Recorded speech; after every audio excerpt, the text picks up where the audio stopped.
Hey, what's up, guys? So, early in the morning, coming to you from Tokyo, we are going to STF today. Check on the Supra's progress. It's been a minute since I've seen the car. I don't think they started on it yet, because the last time I talked to them, and it makes sense, they said that they didn't want to start on it because I didn't have an ETA when I was gonna have it arrive in the States. I didn't know when I was gonna ship it, and they didn't want to start on it and then it be outside with a fresh new paint job and then be succumb to the elements, you know what I mean, with scratches and stuff like that. So we're gonna go check on it today and see how things are going, and just catch up with everybody and see how that goes. So, it's been about 20 months since I've seen them, and I haven't even told them I'm here, so I'm just gonna pop up on them. So we'll see what that's like. But we're gonna pick up the JDM rental car and we're gonna go. You know, it's kind of sad because I have so many cars and I'm still having to resort to rental cars.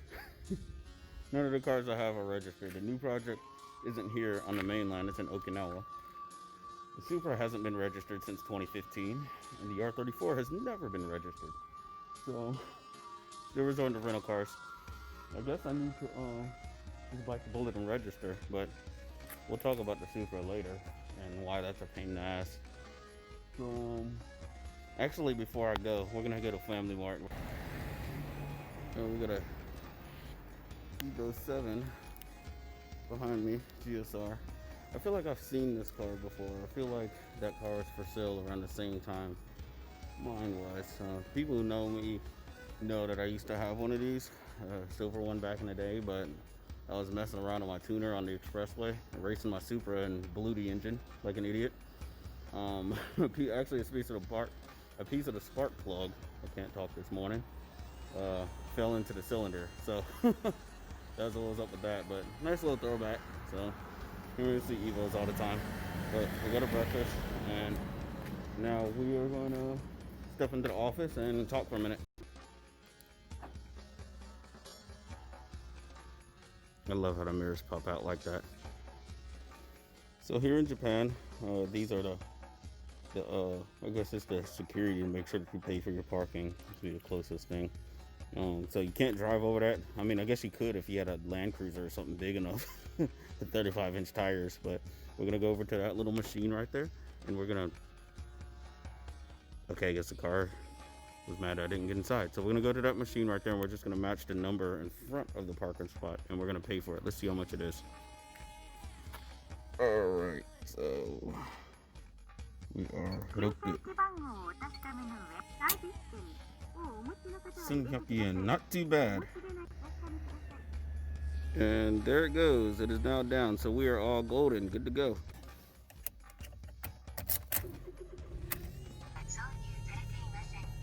And we don't have an ETC card. Alright, let's go to STF. I already know the town and everything since I lived here for about 6 years, so we don't need a GPS or nothing like that.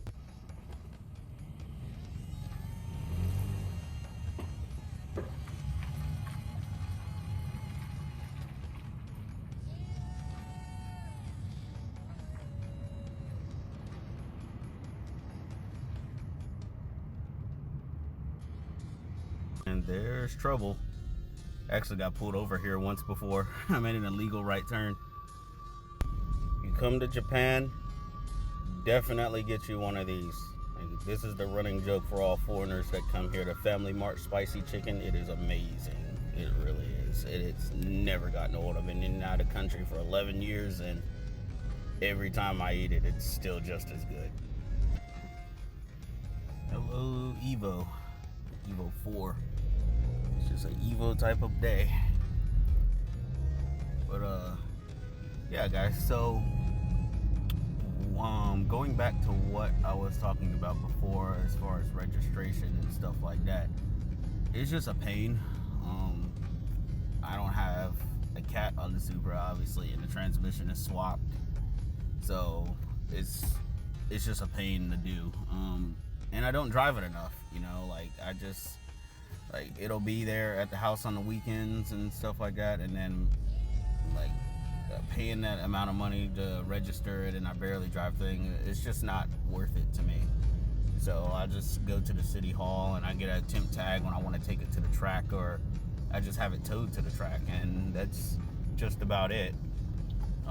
The car is extremely expensive, and I know most people are against that, garage queens and everything. And a couple of years ago, I was like that with the car. I used to DD the car actually, and then the prices just shot up astronomically to the point where it's just ridiculous. If something happens to it, I can't get another one. So therefore, I kind of just enjoy it when I can and when I have the time. And it's extremely loud, it gets a lot of attention and stuff. So I don't want any issues with anybody, especially around the house where neighbors are extremely close. So it being in Kanagawa is the best thing for it at the shop. So, but I do love the car. With the R34 is going to be a more subtle kind of build for sure. I haven't decided if I'm going to do the big wing or not, but it's going to not be that loud, and it's going to be legal for registration and stuff like that. We're doing that legit. So that's pretty much it for those two. The other project I will reveal to you guys probably later on next month when I have a chance to go visit my brother in Okinawa. So, but yep, that's just about it. One thing about Japan that you absolutely have to be careful about, especially if you're from the States like me, is the speed limits. Like, these speed limits are only 50 kilometers an hour, and that is, I can walk faster than that. So I'll look down and I'll be going 80 and 100 easily, and so you got to be very, very careful as far as these speed limits. And I'm already blowing by traffic and stuff like that. So these speed limits are so low here to the point where it can take like 45 minutes just to drive 10 kilometers. And to me, that's absolutely crazy. The shop is actually 51 kilometers from the house, and that's not that far for me, just because I used to commute a lot back stateside. But it says that it takes about an hour and 3 minutes on the expressway, and then through town it takes about 2 hours. It takes 2 hours to drive 50 kilometers. That is insane. You guys, look at that Prius. Look how close he is to the oh, never mind, the road wide. He was scraping the bushes a few minutes ago. These roads are so narrow. We're over here in Hino right now. I actually used to live over here back in 2015. Man, the memories of driving up and down this road. It's crazy. Hey guys, look what's behind us. Can you see? Is my big ass dome in the way? Can you see it? Yep, being followed by AP2. The S2000 haunts me even though I'm over here. It's crazy. But all good things come to an end though. After 2 of them, that's enough. Like it was fun in my early 20s, but now being in my early 30s, it's not. It became a chore to drive that car. Like even as semi-comfortable as the Supra is, even still, that car sometimes even beats me up. But it's not as bad though, for sure. I take it that's the new Crown in front of us. I've never actually seen it. I've been away for a minute, so. There's Tama River. It's extremely low today.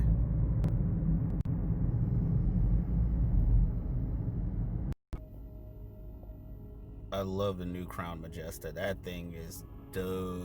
I want one. That thing is so gangster. Look at the Majesta as compared to the normal Crown. Normal Crown is just, jeez, compared to the Majesta, that thing is dope. I want one.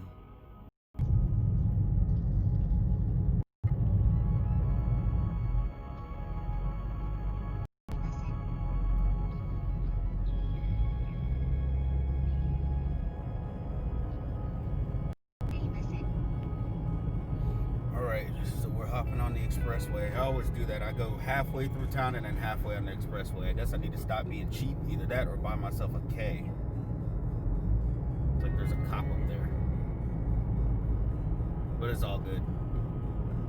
As long as we do about 100 on the expressway, nobody really says anything, and this car doesn't stick out.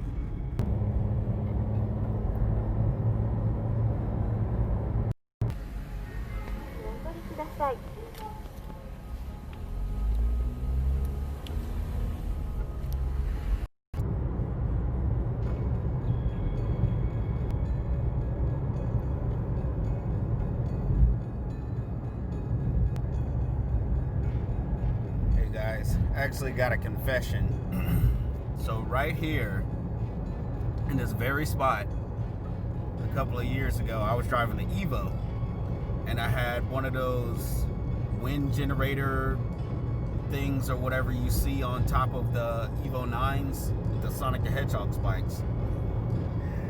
So I was driving here, and we put it on, and back then I just wasn't really paying attention, which is not too smart, and I just put it on there without the double-sided tape, and I'm driving here at about 120 kilometers an hour. There's two motorcycles behind me, and it just flew off, and it almost hit them, and both of them swerved.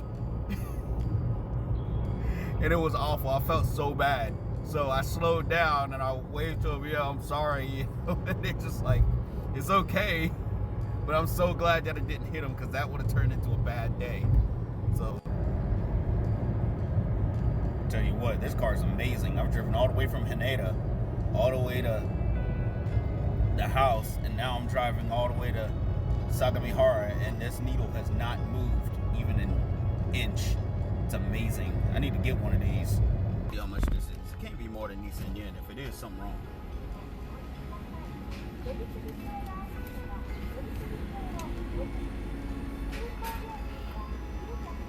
Oh, few happy yen.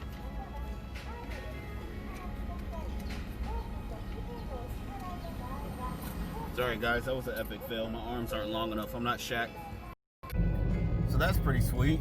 The expressway was only 10 yen, which is about the equivalent to 10 US dollars. So not too bad. I thought it was gonna be like Sengo Hakien, which is about like maybe 15 bucks. So we are doing good. We're almost there. So we'll get there, and I actually don't know if I'm gonna film too much of them, because I haven't seen them in 2 years, so I don't want to just show up and just stick a camera in their face. You know, I'm gonna be there a couple hours before I actually start filming. So if it feels like it's just out of place and it feels like I've been there for a while, it's because I have. But I'm definitely gonna film when I get there for sure. There's an insane amount of traffic, and the reason is because it's 2 lanes up there. 1 lane is going straight, the right lane is turning, and there's no green arrow, and there's a lot of traffic flow coming this way, therefore nobody can actually go, and it is taking forever. Oh, Christ. I'm very impatient, guys. My bad. I apologize. But take a look. You can't really see from down here, but it's a ridiculous amount of traffic. So, no choice but to sit back and wait, I guess. And we're like right here. We're less than 6 kilometers from the shop. So, but we're doing okay though, because it's not even 10 o'clock, and I plan to get there right as they opened at 10. My mans might be lagging a little bit behind, because he ain't never nowhere on time. And if you're watching this, you know damn good and well it's true. You be late places more than I do. What do we have here? Looks like we got a red S15. All right, we found a shortcut. So we went around all that traffic. My thing is, I think the people that are in that turning lane aren't from here, so they don't know that there's a road that goes around that light and bypasses everything. So we are good now. We're saving time. But I think this is a very, very underrated part of Japan. I absolutely love Kanagawa Prefecture. I do. I love this prefecture so much. I want to buy a house out here. It's real calm and quiet. It's not as busy as Tokyo is. It's nowhere near as expensive as Tokyo is. And it's just beautiful. Like, the scenery out here is gorgeous. If I was younger, I probably wouldn't like Kanagawa as much, because I was more of a people person and always wanted to do something when I was younger. But now in my older age, and I like the quiet and the slow life, this place is absolutely perfect. And we got another S15. That is one of the most beautiful cars that Nissan has ever put out, in my opinion. Like, I know a lot of people are obsessed with R34s and Skylines and stuff like that, but for me, the S15 does it all. Oh man, finally back after almost 2 years away, finally back. It feels like seeing those family members that you haven't seen in forever, you know? So, we're gonna get in here and I'll give you guys an update in a minute.